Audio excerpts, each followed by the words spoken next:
Hey folks, welcome to my channel number 10. So there we have the problem on the screen. Integrate the following with respect to x. We have 2x plus 1 divided by square root of 4x plus 9 minus x square. So what we've been given is dy by dx and we've been asked to find y. My y is nothing but integral of the given expression. So let's write down what our y is. So that's my y, and I know that my y is not in a very simple format whose antiderivative I know from first principles. When I take a closer look at y, what I see is that I have got a square root in the denominator, but within the square root, I have a quadratic expression, and in the numerator, I have a linear expression, right, which is 2x plus 1. So, how do we go about solving these problems? We figure out a way where we can link the denominator with the numerator, right? And the best way to do this when we have a quadratic expression in the denominator and a linear expression in the numerator is try to express the numerator in terms of the derivative of the quadratic expression in the denominator, right? So to do that, we'll have to figure out what is the derivative of the quadratic expression. That's not too difficult. I know that my quadratic expression is 4x plus 9 minus x squared, right? So what is my d by dx of 4x plus 9 minus x squared? D by dx of 4x plus 9 minus x squared is nothing but 4 minus 2x, right? Because d by dx of 4x is 4, d by dx of 9 is a constant which is 0, and d by dx of minus x squared is minus 2x. So the answer for d by dx of the quadratic expression is 4 minus 2x, right? And then when I look at the numerator, I have a 2x plus 1, right?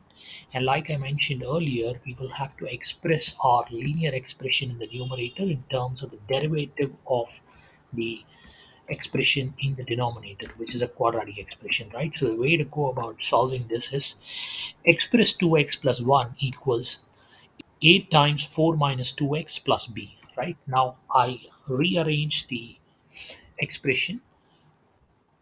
So my RHS becomes minus 2 8 times x, and then my constant term on the RHS is plus b plus 4a, right?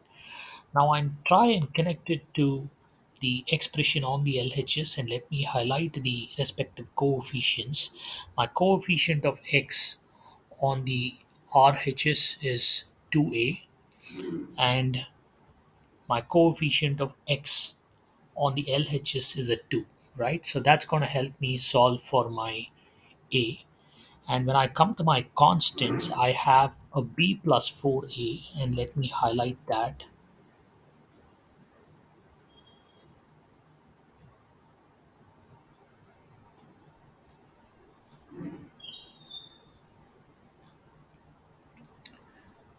That's a B plus 4A on the LHS, on the RHS, and then I have a plus 1 on the LHS, right? Which means, let me go to the next line, minus of 2A equals 2, which means my A equals minus 1, and then I have a b plus 4a equals plus 1, and now that I've solved for a, what is my b? My b will be equal to 5, right?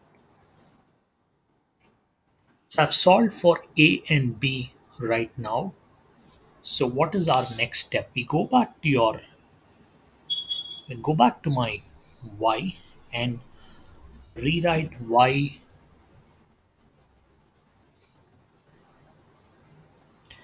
Go back to our y, and this time when I express my y, I'm going to rewrite the numerator 2x plus 1 in terms of the derivative of the quadratic expression inside the square root in the denominator, right? So the way I do it is my numerator becomes 8 times 4 minus 2x plus b, and my denominator remains as it is, right? And I have times dx, right? Now I've solved for a. My a was minus 1, which means I can remove this 1 and call this as minus of 4 minus 2x. And then I have my b as a plus 5. I replace my b with a plus 5, right? Now I see that I started off with 2x plus 1 in the numerator, and all that I've done is not changed the numerator expression. I've just expressed it in terms of the derivative of the quadratic expression in the denominator, which is your minus 2x plus 4, right? So now we go ahead and do the decomposition, and we combine our minus of 4 minus 2x, as in we put them in one group when we decompose it, and then I'm going to treat my phi separately, right? So let me highlight that in green. So what do I get in the subsequent step once I apply some rule of integral to the given expression y? So that's my y post application of some rule of integral. Now I'm going to call this y1 and y2, right? Now for the first expression, I have a minus of 4 minus 2x, right, in the numerator. So if I can remove the negative sign, bring it out of the integral, and treat the rest of the expression as y1, and similarly I'm going to pull that 5 out because my 5 is a constant, right?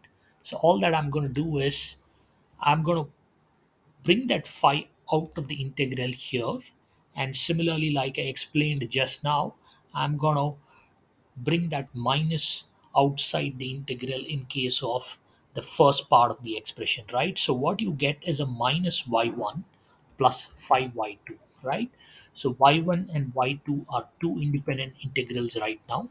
So the way we go about solving this is solve for y1 separately, solve for y2 separately, and then put it back in the expression y to arrive at the final answer, right? So let's start off with solving for y1. So my y1, and remember we've already taken out the negative sign, so we don't have to worry about it right now. So numerator is 4 minus 2x, and my denominator is square root of 4x plus 9 minus x squared, right? Times dx, right? Now, when you take a closer look at this, you see that my expression in the top is nothing but a d by dx of 4x plus 9 minus x squared, right? And then I have a square root expression in the denominator, right? So let me solve this by the method of substitution. So when I do t equals 4x plus 9 minus t square. So when I do t equals 4x plus 9 minus t square, my dt is 4 minus 2x dx, right? Now when I go back to my y1 and rewrite my y1 in terms of t, let's see what do we get. I'm sure we'll be able to simplify this further. So my numerator, which is 4 minus 2x dx, is nothing but a dt right now, and my denominator is nothing but square root of t, right? Now this is not too difficult for us. The reason being, if I'm going to multiply and divide by a 2 and pull that 2 in the numerator outside the integral, what do I get? My y1 becomes equal to 2 times integral of dt by 2 root t, right? Now what is that? What is my integral of dt by 2 root t is nothing but a root t, right? Because your d by dt of root t is a 1 by 2 root t, right? So the answer to my first part is more or less done. So what do I get? 2 times square root of t and your constant c, right? And I cannot leave my answer in terms of t. I'll have to put back everything in terms of x. That's not too difficult. My t is nothing but 4x plus 9 minus x squared. So what happens to my y1? My y1 is 2 times square root of 4x plus 9 minus x squared plus c, right? That's my y1. Now let's go ahead with our y2. So my y2 is nothing but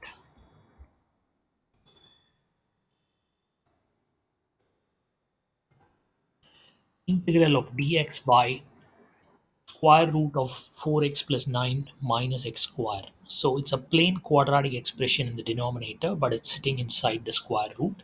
So the way to go about solving these problems, we are quite familiar. Express the quadratic in terms of x plus or minus a the whole square plus or minus b square, right? And what happens in this particular expression is I have a minus x square, right? So I will most probably end up with b square minus open bracket x plus or minus a the whole square, right? Because we've got a 4x plus 9 minus x square. So let's keep y2 aside. I'm going to pick only the quadratic because we'll have to bring it to the format which I just now mentioned. So we have a 4x plus 9 minus x square. So the way I'm going to do this is I keep the 9 as it is, and then I have a minus of, I open my bracket, I put in my x square, and I'll have to put in my 4x as well, and this time it becomes a minus 4x because you already have a negative sign outside the bracket. And then uh, I want you to recollect the formula a minus b the whole square equals a square plus b square minus 2ab, right? So what happens in this particular case is this 4x, right? I'm going to write it as 2 times 2x, right? Which means if I add and subtract the 4, it does not change the expression in any way, but then it allows me to express x square minus 4x plus 4, which is this portion. Let me highlight it in yellow as x minus 2 the whole square, right? All that I get is 13 minus, because your 9 minus minus of 4 becomes a 9 plus 4 and you get a 13, and then you have an x minus 2 the whole square, right? So that's my quadratic expression. 4x plus 9 minus x square is nothing but 13 minus x minus 2 the whole square. And like what I mentioned earlier, we will have to bring it to the format b square minus x minus a the whole square, right? So in this particular case, my b square is 13. So what is my b? My b is nothing but square root of 13, right? So the way I write this as 13 is rewritten as square root of 13 the whole square. I go back to my y2 and rewrite my quadratic expression in the format what we just now arrived at, right? So what happens to my numerator? It remains as dx. My denominator is expressed as square root of root 13 the whole square minus x minus 2 the whole square, right? So now I know that with a little bit of substitution, I can bring it to the format integral of dx by square root of a square minus x square, right? And the substitution that we do is e equals x minus 2, which means my dt equals dx, right? And allow me to do this in the same line. And remember that the substitution what we have made is t equals x minus 2, right? So what happens to my numerator? It becomes a dt, and my denominator is reduced to the format square root of a square minus x square.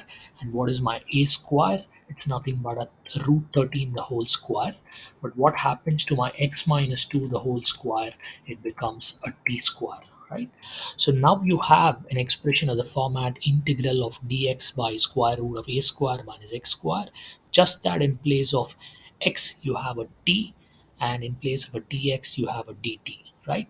So the way to solve this problem is make the appropriate trigonometric substitution here, and I want to draw your attention to the formula sine squared theta plus cos squared theta equals 1. and secant square theta minus tan square theta equals 1, right? Because these are the two most common formulas that are applied when solving problems of this type. And the one which is more appropriate here is your t equals square root of 13 times sine theta, right? Or you can do even a cos theta. So my t becomes equal to root 13 times sine theta, which means my dt becomes equal to root 13 times cos theta d theta, right?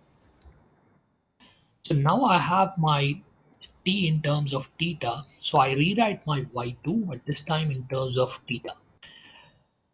Let's pick up the numerator first, my dt, which is nothing but root 13 times cos theta d theta. So I write it as it is. And then my denominator is a square root of root 13 square minus root 13 square sine square theta, which means I can pull out the root 13, right? And then within the square root, I will have a 1 minus sine square theta, which is a cos square theta. And then square root of cos square theta is nothing but a cos theta. And then I have my constant c, and then we'll have to remember that my t equals x minus 2, right? So what's my answer for y2 is sine inverse of x minus 2 divided by square root of 13 plus my constant c, right? Now I go back to my y, right? This is my y. My y is nothing but minus y1 plus 5 times y2, right? Just highlighting it in green. So what happens is my denominator is nothing but root 13 times cos theta, right? So now you see I've got a root 13 in the top, I've got a root 13 in the denominator, I can cancel them out. And at the same time, I've got a cos theta in the numerator, a cos theta in the denominator, I can cancel them out as well. And what am I left with? I'm left with an integral of d theta, which is quite simple. The answer for integral of d theta is nothing but a theta plus c, right? Now I know that I cannot leave my answer in terms of theta. I'll have to put back everything in terms of x, right? So we did two substitutions, and thankfully we have both of them out here next to next. So let me highlight it in a particular color, say yellow. Say t equals root 13 sine theta, and then t equals x minus 2, right? So the most recent substitution that we did was to replace t in terms of theta. So what happens to my theta? My theta is nothing but sine inverse of t by root 13. So now I come back to my y. I have my answer as minus of y1. So what is my y1? Which is what we worked out just now. 2 times square root of 4x plus 9 minus x square, right? So we pick that up, and I'm going to reserve my constants towards the end. I have a minus 2 times square root of 4x plus 9 minus x square, right? Then I come to my second part, which is a 5 times y2. So what is my y2? We worked it out just now. Sine inverse of x minus 2 by square root of 13 plus c, right? So let me highlight that as well. Now I'm going to copy that and put it back in my y expression, right? So there we are. And then finally, don't forget to add your arbitrary constant c. So the answer to this problem is minus 2 times square root of 4x plus 9 minus x square plus 5 times sine inverse of x minus 2 by square root of 13 plus c. So let me highlight my final answer in pink. So there we are. I hope you found my content useful. Please do subscribe to my channel and support. Thank you.